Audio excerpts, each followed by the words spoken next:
오늘은 우리가 예레미야 17장을 통해서 여호와 하나님을 의지하고 의뢰하라라는 제목을 통해서 말씀을 살펴볼까 합니다. 오늘의 키 메시지는 바로 두 가지입니다. 하나님께서 우리에게 주시는 복, 그리고 저주입니다.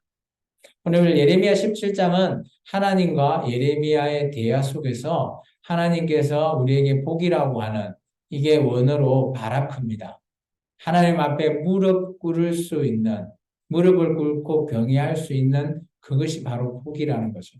지금 여러분이 앉아서 예배하는 이 자리, 우리의 마음이 하나님과 함께하는 이 자리가 바로 복이라는 것입니다. 이런 복된 자리에 있을 건지 아니면 하나님께서 저주라고 합니다. 이 저주는 아라르라고 하는 단어를 사용하고 있는데요. 이 저주는 하나님을 버려버리고요. 사람을 의지하고 자기 자신을 의지하는 것을 말하고 있습니다. 우리가 본문을 통해서 그것을 살펴볼까 합니다. 오늘의 우리가 좀 전에 읽었던 본문 1절에서 4절은 남유다가 지울 수 없는, 지워지지도 않는 죄를 지었다라는 거죠. 그들의 어떻게 보면 마음판에 그리고 제단불에 죄라고 하는 것이 새겨져 있다는 겁니다. 우리도 우리의 마음판에 죄가 새겨져 있죠. 바울은 이렇게 표현합니다. 마치 죄는 부부와의 관계, 그래서 사망의 몸이라는 표현을 쓰면서 그것은 그 당시 로마의 형벌이죠. 살한 사람과 죽은 사람을 하나로 묶어 놓습니다. 그러면 살한 사람이 죽을 때까지 그냥 묶어 놓는 거죠. 그러면 서서히 바로 죽지는 않지만 서서히 살아있는 사람이 죽죠. 마찬가지로 우리도 죄라는 것이 우리와 함께 있기 때문에 우리가 죄와 함께 묶여 있는 몸이다라는 겁니다. 그렇기 때문에 우리가 죄라고 하는 이 굴레에서는 우리는 벗어날 수가 없습니다. 오늘 남유다가 계속해서 예레미야와 하나님 대화 속에서 추정해 보면 남유다 백성은 하나님을 하려고 하지도 않아요. 하나님의 메시지를 들으려고도 하지 않아요. 그리고 그들이 원하는 우상이라고 하는 것만 열심히 따라 사는 겁니다. 그것이 옳다라고 생각하고 그들은 마치 하나님 앞에 제사만 드리면 되지라는 식의 그들의 생각이 포함되어 있고 그들의 마음이 그렇게 죄라는 것이 새겨져 있다는 거예요. 여기서 제단이라는 것은 하나님 앞에 제사 드리는 번제단을 말하고 있죠. 그 제단의 뿔을 오늘 남유다가 어떻게 되어 있는가 하면 1절에 보시면 유다의 죄는 금강석 끝 철필로 기록되되라고 되어 있죠. 금강석은 오늘 같으면 다이아몬드죠. 철필, 그거로 새겼다라는 겁니다. 남유다의 죄를. 그죠? 그리고 나서 그들의 마음판과 그들의 제단뿔에 새겨졌다. 그러면 이것은 절대 지울 수 없는, 지워지지도 않는 그런 것을 가리키는 겁니다. 우리는 우리의 죄를 치울 수 있다고 생각하십니까? 아니요. 우리는 절대 우리가 죄를 짓고 나서 치울 수가 없어요. 그런데 예수님께서 우리의 죄를 위해서 십자가에 죽으셨잖아요. 따라서 우리는 그 죄를 회개를 통해서 예수님께 의탁할 뿐입니다. 그러면 예수님께서 우리에게 그 죄를 덮어주시는 거지 이 죄는 지워지지가 않아요. 오늘 17장에 말하고 있는 이 남유다의 죄가 새겨지면 지울 수 없듯이 오늘 우리의 삶 속에서 우리가 살고 있다가 지은 죄나 우리가 알고 모르게 지었던 그런 죄들, 그런 죄는 우리의 마음판에 새겨져 있다는 겁니다. 죄는 그만큼 우리가 벗어날 수 없는 굴레와 같은 거예요. 마치 혼인한 부부와 같은 거죠. 바울이 그렇게 얘기했죠. 그렇기 때문에 이 죄를 벗어날 수 있는 길은 오직 예수 그리스도밖에 없다라는 거예요. 예수님의 그 십자가의 보혈로 말미암아 우리가 죄 사함을 받았다라고 우리는 얘기하죠. 그것은 우리에게 마음판에 있는 새겨진 죄가 지우개를 가지고 막 치워서 없어지는 게 아니에요. 마치 예수님께서 우리가 막 새겨져 있지만 제가 그것을 예수님의 십자가의 사랑하심으로 그냥 덮어주신 거예요. 우리가 덮는다는 게 뭔 의미인지 아시죠? 지워진다는 게 뭔 의미인 거 아시죠? 그러면 우리의 죄는 예수님을 우리가 만약 떠나버리면 이 죄는 그대로 남아있는 거예요. 그래서 구원을 받지 못하는 겁니다. 두 번째 이들이 행했던 것은 바로 우상숭배입니다. 2절에 보면 그들 자녀들까지도 아세라들을 생각한다라고 얘기해요. 마치 교회에 나왔으면서 그죠? 우리가 뭐 연말 되면 뭐 점이나 보고 토종 비결이나 보고 내 운세가 어떻지? 그런 거나 보려고 하는 그런 것들을 말하고 있죠. 근데 여기는 좀 심합니다. 하나님의 제단 안에 아세라 목상을 그냥 세워버려요. 쉽게 말해서 교회에 그 불당에 있는 부처를 그냥 세워놓은 거랑 똑같은 거죠. 하나님 입장에서 어떨까요? 진짜 이거는 지울 수 없는 죄입니다. 그래서 하나님께서 이렇게 얘기합니다. 너희 이왕 이를 바에 너희가 알지 못하는 땅 그곳에 가서 너희가 우상을 섬겨라 라고 오늘 4절에 이야기하고 있죠. 그것이 어디입니까? 바로 바벨론입니다. 바벨론은 그 당시 많은 그죠? 바벨론이 점령했던 나라의 우상이 있습니다. 그 중에 가장 최고의 우상은 바벨론 신인 뭐 모르닥인가요? 그런 신이 있고 그 밑에 자기가 다 점령했던 나라의 신들을 다 모아놓은 거죠. 어마어마한 우상들이 있습니다. 아마 그 안에 그 밑에 바벨론은 이렇게 생각했어요. 여호와 하나님도 그곳에 있다. 왜냐? 남유다도 바벨론한테 쳤기 때문이죠. 그런데 나중에 깨닫게 되죠. 우리가 다니엘서나 이런 걸 통해서. 그죠? 아, 이 여호와라고 하는 신이 참 신이다. 그죠? 느부갓네살 왕도 인정했고요. 또 뭐 다리오 왕도 인정했고 많은 자들이 인정하지 않습니까? 그런처럼 이런 지울 수 없는 죄 하나님께서 오늘 그럼 너가 제대로 한번 생겨봐라라고 하면서 바벨론 땅으로 보내십니다. 그리고 더 나아가서 우리 4장 끝절을 한번 읽어볼까요?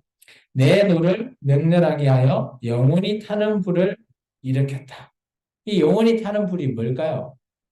요한계시록은 이렇게 표현하고 있습니다. 불못이라고. 그 교회에서 늘 이렇게 얘기하고 있죠. 치욕이라고. 하나님의 노가 영원히 타는 불 이것을 일으켰다라는 거예요. 그 말은 이제 이 백성은 죄에서 벗어날 수 없잖아요. 구약을 한번 생각해 보십시오.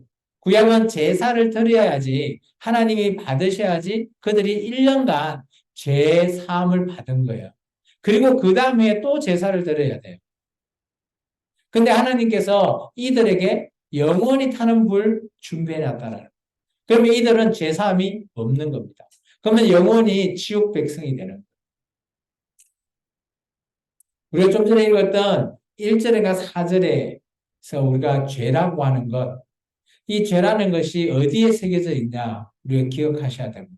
그리고 이 죄라는 걸 통해서 하나님께서 영원히 타는 불에 우리를 보낼 것인가 아니면 하나님과 함께 하는 곳에 우리가 갈 것인가를 우리가 염두에 둬야 될 거라고 봅니다. 그래서 하나님께서는 이렇게 얘기하고 있습니다. 우리에게 복과 저주를 주겠다라는 거죠. 복이라는 건 뭐냐? 바로 하나님을 여호와 하나님을 의지하고 의뢰해라는 겁니다. 의지한다라는 단어가 원어로 미버타라고 하는 뜻을 가지고 있는데요. 이 단어의 원어를 해석하면 신뢰하다 그리고 확신하다라는 뜻이 있어요. 그리고 의뢰라고 하는 단어는 동사형인데요. 아마 이것은 타바흐, 좀 전에 미버타의 동사형이에요. 똑같이 신뢰, 의지도 있지만 이 타바어 안에 그죠? 이것도 어근이 파생이 됐는데요. 그것을 살펴보니까 믿는다 라는 뜻에서 시작이 된 거예요. 그러면 하나님을 의지한다, 하나님을 의뢰한다라는 뜻은 우리가 하나님을 제대로 믿는 것에서부터 시작되는 거죠. 복이라는 건 그겁니다. 우리가 하나님을 믿는 것 그 자체가 복이라고 성경은 말하고 있어요. 근데 이에 반해서 저주가 뭐냐? 아라르라고 했잖아요, 제가요. 이 아라르는 뭐냐? 알고 봤더니 사람을 믿는다라는 거예요. 그리고 자기 자신을 믿는 거예요. 심지어 여호와 하나님을 알지만 하나님을 그냥 떠나버리는 하나님의 백성인데 하나님을 떠나버리는 것, 그것이 저주예요. 우리 말씀을 한번 읽어볼까요? 5절에서 8절입니다. 같이 읽겠습니다. 여호와께서 이와 같이 말씀하시니라. 무릇 사람을 믿으며 육신으로 그의 힘을 삼고 마음이 여호와에게서 떠난 그 사람은 저주를 받을 것이라. 그는 사막의 떨기나무 같아서 좋은 일이 오는 것을 보지 못하고 광야 건조한 곳 근근한 땅 사람이 살지 않는 땅에 살리라. 그러나 무릇 여호와를 의지하며 여호와를 의뢰하는 그 사람은 복을 받을 것이라. 그는 물가에 심어진 나무가 그 뿌리를 강변에 뻗치고 더위가 올지라도 두려워하지 아니하며 그 입이 청정하며 가무는 해에도 걱정 없이 결실이 그치지 아니함 같으니라. 딱 비교가 되죠. 5절에 대한 이런 저주받은 사람은 6절과 같이 사막, 광야에 살 거고요. 오늘 하나님을 의지하고 복받은 자는 어때요? 마치 시편 1편에 나오는 그죠? 물가에 심겨진 나무와 같이 늘 하나님과 함께하는 풍성함을 말하고 있는 겁니다. 그래서 하나님께서는 너희는 뭐 받을래? 라고 말하는 거예요. 지금 우리에게도 말해요. 너희가 복 받을래? 저주 받을래? 제가 이렇게 얘기하면 저주 받을 사람 아무도 없다라고 말해요. 그러면 하나님은 우리에게 하나님 저 복 받을래요? 라고 말했다고 칩시다. 그러면 하나님이 그냥 그 말만 듣고 하나님께서 판단할까요? 그럼 뭘 가지고 판단할 것 같습니까? 아니라면. 예? 3. 좋습니다. 성경은 이렇게 얘기하고 있습니다. 하나님의 판단 기준 세 가지입니다. 같이 읽어볼까요? 첫 번째, 마음의 부패. 두 번째, 심장, 폐부, 시험. 세 번째, 행위, 행실, 보험. 하나님은 우리의 마음. 이 마음은 우리가 심장이라 그러잖아요. 그죠? 심장이 부패되었는지 아닌지를 판단하겠다는 거예요.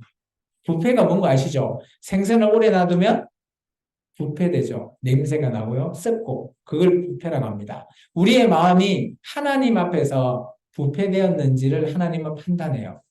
근데 놀라운 건 두 번째입니다. 심장, 그리고 폐부를 감찰하시는데 이 폐부는 뭔가 하면 신장이에요. 콩팥. 아시겠어요? 콩팥을 하나님께서 본대요. 근데 놀라운 거는 우리는 하나님, 우리가 마음의 중심하면 심장으로 생각하는데 이스라엘 민족은 신장이 있죠. 쉽게 말하면 콩팥이죠. 그 콩팥을 하나님께서 감찰하시는 거예요.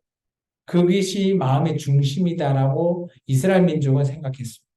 그리고 그걸 가지고 하나님은 시험하시겠다라는. 그리고 세 번째, 그것을 하나님은 보고 끝나는 게 아니라 아까 말했던 삶에서 어떤 행위를 하냐, 어떤 행실을 하나에 따라서 보응하신대요. 이 보응은 좋은 뜻이 될 수도 있고 나쁜 뜻이 될 수 있어요. 뭔가 하면 내가 좋은 것을 심으면 좋은 것을 거두고요. 나쁜 것을 심으면 나쁜 것을 거두는 겁니다. 우리 말씀이 맞는지 한번 읽어볼까요? 9절에서부터 11절입니다. 같이 읽겠습니다. 만물보다 거짓되고 심히 부패한 것은 마음이라 누가 능히 이를 알리. 여호와는 나 여호와는 심장을 살피며 폐부를 시험하고 각각 그의 행위와 그의 행실대로 보응하나니 불의로 지구하는 자는 자고새가 낫지 아니한 알을 품은 같아서 그의 중년에 그것이 떠나가겠고 마침내 어리석은 자가 되리라. 아멘. 놀라운 거는 하나님께서는 그래서 이렇게 우리의 심장, 우리의 신장까지 시험하신대요. 그러면 이 시험을 단어를 살펴보니까 테스트예요. 아브라함을 테스트했잖아요. 근데 우리는 보통 성경에 보면 정말 성경에서 테스트한 사람은 두 명이라고 봅니다. 아브라함과 히스기야와. 아브라함은 테스트에 통과했고 히스기야는 통과하지 못했다라고 보여져요. 근데 우리는 하나님 앞에 테스트 받는 자는 아니죠. 그런데 우리가 사도신경 하면 그죠? 유혹이라는 게 있죠. temptation. 우리는 유혹을 받지 않아야 된다라고 우리는 생각하시죠. 그런데 하나님께서는 우리를 그냥 그런 행위나 이런 걸로 테스트하는 게 아니라고요. 우리의 안에 있는 마음, 그리고 신장, 폐부를 하나님은 테스트하신대요. 그러면 우리의 마음은 우리의 생각과 다를 수 있잖아요. 아, 나는 하나님, 우리의 마음은 하나님을 뭐 별 믿지 않는데, 막 겉으로는 아멘, 아멘 하면서 하나님을 잘 믿는 척 한다고 봅시다. 근데 하나님은 그런 외적인 모습이 아니라 우리의 그 마음 안에 있는 모습을 하나님은 시험하신대요. 이 시험은 어떤 시험이 될지는 알 수 없어요. 각자에 대한 시험으로 저는 보여져요. 11절의 말씀을 보면 왜 이런지를 얘기하고 있어요. 봐봐요. 불의를 치부하는 자이죠. 이 불의를 치부하는 자가 뭔가 하면 하나님을 그냥 뭐 제대로 믿지 않고 제대로 의지하지 않는 자라는 거예요. 그죠? 그 말은 뭔가 하면 봐봐요. 자고새가 낳지 않는 알을 품면 돼요. 자고새는 꽁과 같은 그런 메추라기 같은 그런 새인데 그 알을 그죠? 낳지 않았는데 그냥 알을 품고 있는 거예요. 이게 말 그대로 내 마음이 아닌데 그냥 내 마음 있는 척 하는 거죠. 그러니까 어떻게 해요? 당연히 어리석은 자밖에 안 되죠. 내가 알을 낳았으면 알을 품어야 새끼가 나오잖아요. 새가. 그죠? 알을 낳아야지만이, 이 내 알이야지만이 품고 내 새끼가 되는 건데, 남의 새끼 알을 갖고 오거나, 남의 것을 그냥 내 알인 척하고 품는 거예요. 그게 바로 하나님의 판단 기준이 되는 거죠. 자, 그러면 선지자는 하나님께서 주신 복과 저주에 대해서 이렇게 예레미야는 하나님 앞에 이 얘기를 듣고 기도합니다. 하나님, 우리에게 복과 저주를 주셨고 또 우리의 마음을 이렇게 판단하신다는데 선지자는 오늘 복과 저주를 이렇게 판단하네요. 첫 번째, 저주는 여호와를 떠나버린다. 이게 저주다. 이에 반해서 복은 하나님을 여호와를 하나님은 나의 찬송이시고 나의 치료자시고 나의 구원자이시다 라고 하는 자가 바로 복 받는 자라. 두 번째, 예레미야는 이렇게 얘기합니다. 재앙이 올 때 두렵고 떨리는 사람은 저주받은 자랍니다. 그럼 복 받은 자는 뭘까요? 재난 때 피난처 되시는 분. 그분이 바로 여호와 하나님이시라는 거죠. 그렇다면 어떨까요? 재앙 때 그들은 치욕을 당하고요. 또 놀라가죠. 그리고 멸망에 이른다라는 겁니다. 이런 자가 저주받은 자라라고 예레미야는 말한 거였죠. 이에 반해서 복받은 자는 그런 상황이 올지라도 우리는 은혜를 받고요. 구원에 이를 수 있다라는 걸 말하고 있습니다. 오늘 예레미야의 기도가 12절부터 18절까지입니다. 조금 길죠. 근데 제가 좀 요약을 했어요. 이게 잘 보시면 복과 저주에 대해서 비교를 하고 있어요. 계속해서 우리가 비교 대조를 하고 있습니다. 당신은 뭐 받을래? 복 받으려면 복에 해당하는 것을 여러분은 염두에 두시고 읽으시고요. 그렇지 않으면 저주 받을 사람은 없으니까요. 그래도 저주는 어떤 자가 받는지는 기억은 하셔야죠. 그건 꼭 기억하시면서 읽으셔야 돼요. 우리 한번 읽어볼까요? 12절부터 18절까지입니다. 영화로우신 보좌여 시작부터 높이 계시며 우리의 성소이시며 이스라엘의 소망이신 여호와여 무릇 주를 버리는 자는 다 수치를 당할 것이라 무릇 여호와를 떠나는 자는 흑의 기록이 되오리니 이는 생수의 근원이신 여호와를 버림이니이다. 여호와여 주는 나의 찬송이시오니 나를 고치소서 그리하시면 내가 낫겠나이다. 나를 구원하소서 그리하시면 내가 구원을 얻으리이다. 보라 그들이 내게 이르기를 여호와의 말씀이 어디 있느냐 이제 임하게 할지어다 하나이다. 나는 목자의 직분에서 물러가지 아니하고 주를 따라 싸우며 재앙의 날에도 내가 원하지 아니하였음을 주께서 아시는 바라. 내 입술에서 나온 것이 주의 목전에 있나이다. 주는 내게 두려움이 되지 마옵소서. 재앙의 날에 주는 나의 피난처시니이다. 나를 박해하는 자로 치욕을 당하게 하시고 나로 치욕을 당하게 마옵소서. 그들은 놀라게 하시고 나는 놀라게 하지 마옵소서. 재앙의 날에 그들에게 임하게 하시며 매나 되는 멸망으로 그들을 멸하소서. 이거는 예레미야의 기도입니다. 마치 하나님을 잘 따르고 경외하는 찬양하고 하나님은 나의 구원자시고 나의 치료자신 하나님이라고 고백하는 자에게는 하나님께서 재앙이 일어날 때 이렇게 보호해 달라는 거예요. 하나님께서 아까 얘기했죠. 보호이라는 단어 있었잖아요. 판단 기준 속에. 그렇게 이렇게 평상시에는 잘 구분되지 않지만 재앙이나 위기 속에 빠졌을 때 하나님께서는 이렇게 해주시겠다는 그런 예레미야의 기도입니다. 이렇게 해달라. 오늘 저도 이 예레미야의 기도처럼 우리도 이런 기도를 드려야 되지 않겠나. 우리의 삶이 평탄하고 좋으면 얼마나 좋겠어요. 평상시 다. 근데 우리가 위기가 있을 수도 있고요. 문제가 있을 수도 있거든요. 그럴 때 오늘 예레미야 얘기합니다. 모든 목자들이 다 물러갔지만 나는 하나님만 의지했다라고 얘기해요. 주의 목전에 있었다라는 게 뭘까요? 하나님만 붙들고 있었다라는 거예요. 그게 우리의 믿음이죠. 그게 중요하다라는 거예요. 그런 믿음을 우리가 하나님 앞에 드려야지만이 하나님께서 우리가 재앙 때 구원이라는 걸 해주실 겁니다. 이때 하나님께서 이런 지워지지 않는 죄를 지은 남유다 백성에게 하나님께서 제안을 하세요. 하나님께서 계명 주셨잖아요. 10계명. 그 많은 계명을 다 지켜야 되잖아요. 그런데 하나님께서 그 모든 것 중에 한 가지만 제안을 해주셨어요. 어떤 제안인가 하면 하나님께서는 안식이라도 너희가 좀 제대로 한번 지켜봐라. 그러면 내가 너희가 지금 쓰여진 마음판 또 제단불에 새겨진 이 죄, 내가 그래도 안식일이라도 잘 지키면 내가 한번 돌이켜볼게 라는 생각을 하신 것 같아요. 안식일 잘 지키면 내가 너에게 평화를 주고 이 성이 그죠? 불타지 않게 번성을 주겠다. 너 때뿐만 아니라 너 후대에도 안식일 하루하루 이 안식일 어떤 날이죠?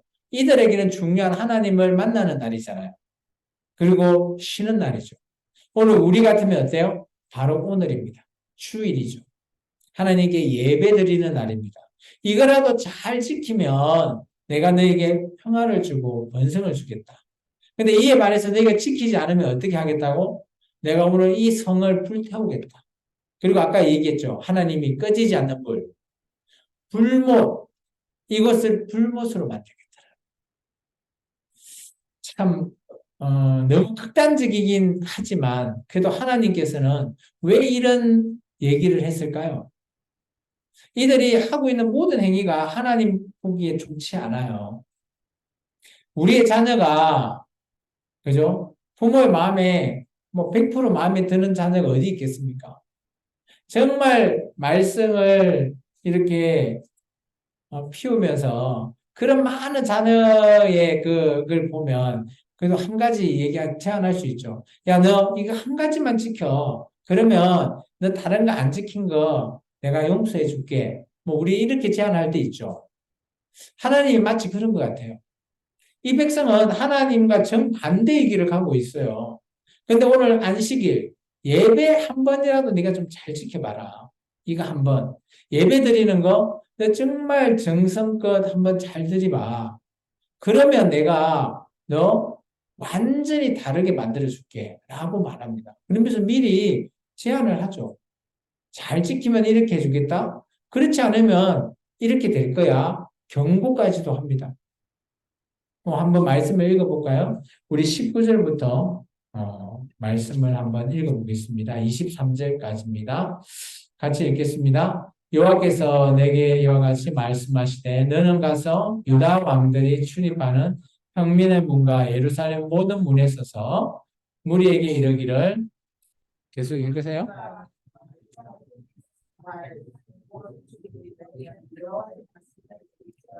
여호와께서 이와 같이 말씀하시되 너희는 스스로 상가서 안식일에 짐을 지고 예루살렘 문으로 들어오지 말며 안식일에 너희 집에 짐을 내지 말며 어떤 일이라도 하지 말고 내가 너희 조상들에게 명령한 같이 안식일을 거룩히 할지어다.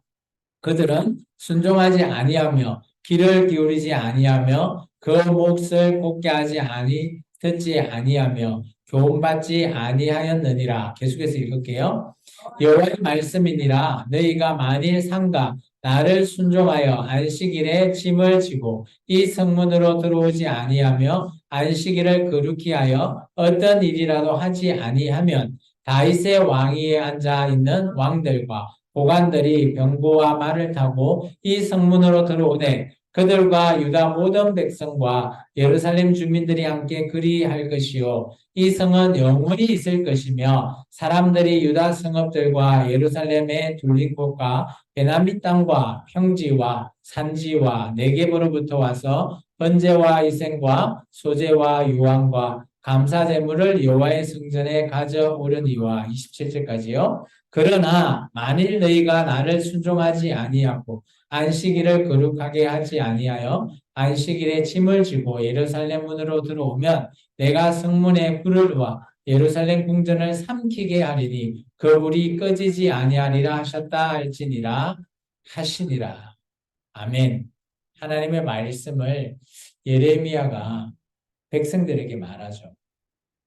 참 두 가지의 한 가지의 제안과 두 가지의 선택지가 보입니다. 여러분은 어떻게 하고 싶습니까? 당연히 안식일 지키려고 하죠. 그러면 예루살렘 사람들은 이 메시지를 듣고 어떤 선택을 했겠습니까? 어떤 선택을 했을까요? 안식일 잘 지켰을까요? 우리가 이전에 예레미야 이 하나님과 대화 이전에 13장, 12장에 가보면 예레미야가 자기 친족한테도 이런 소리 들었어요. 그죠? 너 더 이상 하나님 메시지 전하지 마. 너 죽일 거야. 많은 백성들은 이렇게 얘기합니다. 이런 메시지 전하면, 그죠? 욕하지 말라고 얘기하고. 아예 말도 하지 말래요. 그 이면에는 그 당시 예레미야와 같은 선지자들, 다른 선지자들의 메시지가 예레미야 메시지와 전혀 정반대의 메시지를 전했기 때문이죠. 이게 많은 사람들은 다수의 선지자들의 의견을 믿고 그 메시지가 옳다라고 생각했다라는 거죠.